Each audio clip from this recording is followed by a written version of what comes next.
Halo guys, ketemu lagi sama aku, Kevin Orlando, di vlog ke-20.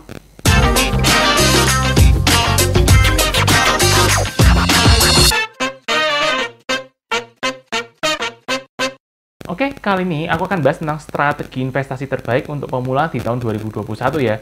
Jadi make sure kalian tonton video ini sampai akhir, supaya setelah nonton video ini, kalian tuh tahu strategi yang terbaik itu apa sih di 2021 ini. Entah mau di saham atau di reksadana, itu yang akan aku bahas ya guys di video kali ini. Dan bagi kalian yang baru pertama kali datang ke channelku, make sure buat kalian subscribe and turn on notifications supaya kalian tetap stay up to date dengan info-info investasi dari aku ya.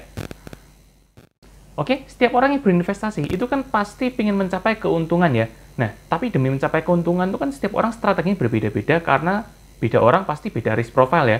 Misalnya ada orang yang suka konservatif, cari yang low risk, low return tapi aman seperti deposito, atau ada juga yang di atasnya konservatif tuh moderate, medium risk, medium return seperti obligasi, dan ada juga yang agresif yang carinya high risk, high return seperti di saham, forex, kripto, dan di reksadana. Nah, tapi kali ini aku akan bahas strategi investasi untuk saham dan reksadana saja ya.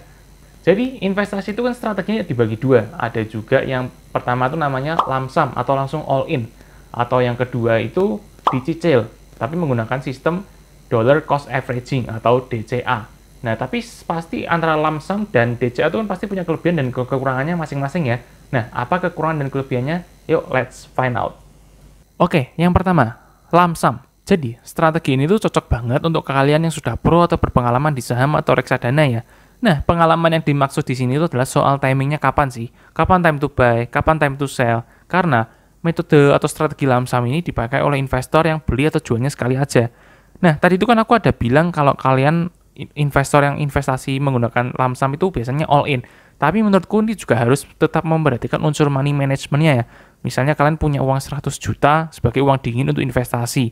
Dan mungkin menurutku 50 juta itu buat saham atau reksadana X yang belinya sekali aja. Dan 50 juta itu untuk saham dan reksadana lainnya atau buat dana darurat.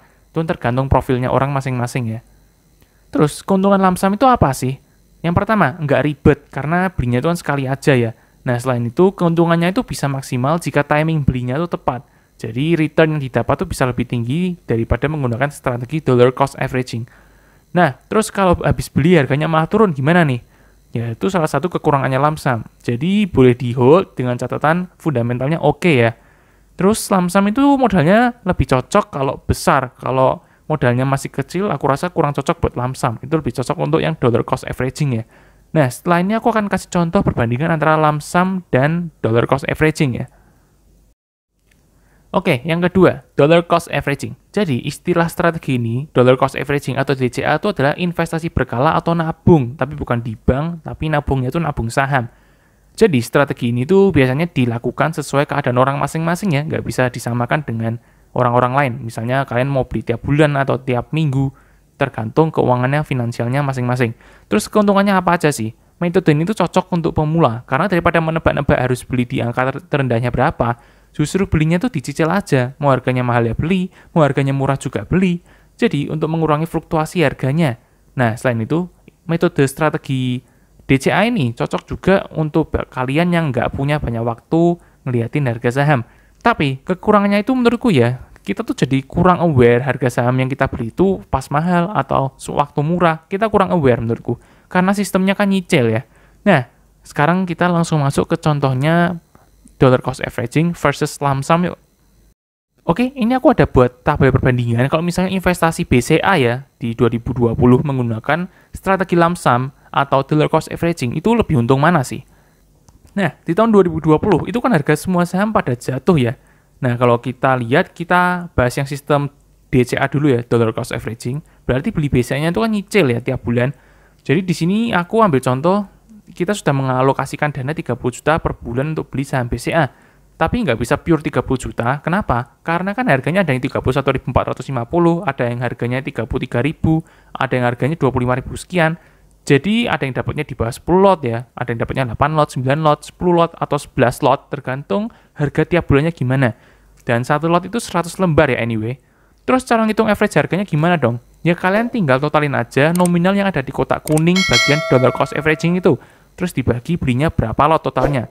Nah, totalnya itu kan berarti Rp339.770.000 dibagi 116 slot totalnya dari kalian beli Januari sampai Desember 2020 ya. Dan keluarlah average harganya ternyata 29.200 sekian. Ya, aku bulatin jadi 29.300 lah ya. Nah, harga terakhir di bulan Desember 2020 itu kan Rp33.850. Jadi, kalian ada keuntungan 15 sekian persen dari rata-rata harga kalian ya. Itu yang metode DCA. Oke, sekarang kita masuk ke strategi yang lump sum ya. Nah, lump sum itu kan lebih simpel ya, belinya satu kali aja. Jadi, total dana yang dibeli untuk dollar cost averaging tadi itu kan totalnya Rp339.770.000 ya. Nah, aku ambil contoh untuk strategi lump sum ini, kalian beli BCA di bulan Januari 2020 dengan harga Rp34.450 dan dapatnya 108 lot. Jadi totalnya Rp339.660.000, selisih 100 ribuan sama totalnya DCA tadi ya. Nah, strategi lump sum itu kan habis kalian beli, terus didiemin aja ya. Jadi, beli di bulan Januari 2020 108 lot, ya didiemin sampai Desember tetap 108 lot. Dan ternyata di bulan Desember 2020, harganya itu 33.850. Jadi, kenaikannya cuma 7 sekian persen. Loh, kok kenaikannya lump sum lebih kecil dibandingkan DCA ya? Nah, itulah kenapa timing buy-nya lump sum sangat krusial. Karena kan tahun 2020 ada COVID, jadi harga-harga saham pada jatuh. Kecuali strategi lump sum itu belinya waktu April atau Mei di sekitar harga-harga terendahnya itu ya. Nah, maka dari itu fundamental yang kuat itu diperlukan oleh investor yang suka menggunakan strategi lump sum. Karena kalau DCA kan harga tinggi beli, harga murah juga beli, jadi ada harga average-nya ya. Nah, kalau di bullish market yang seperti ini yang naik terus, kenaikan lump sum itu pasti akan melebihi dollar cost averaging asalkan timing buy-nya tepat ya. Oke, itu adalah strategi investasi terbaik di 2021 untuk pemula ya guys. Mau pakai lump sum atau mau pakai DCA, disesuaikan kondisi kalian masing-masing. Dan as always, aku akan kasih ke kalian quotes sebagai closing statement video ini ya, yang kali ini dari Warren Buffett. Yuk coba kita baca. Investing is simple, but not easy. Jadi, invest itu memang gampang ya guys. Mau kalian beli saham, kripto, forex, ataupun reksadana itu memang gampang.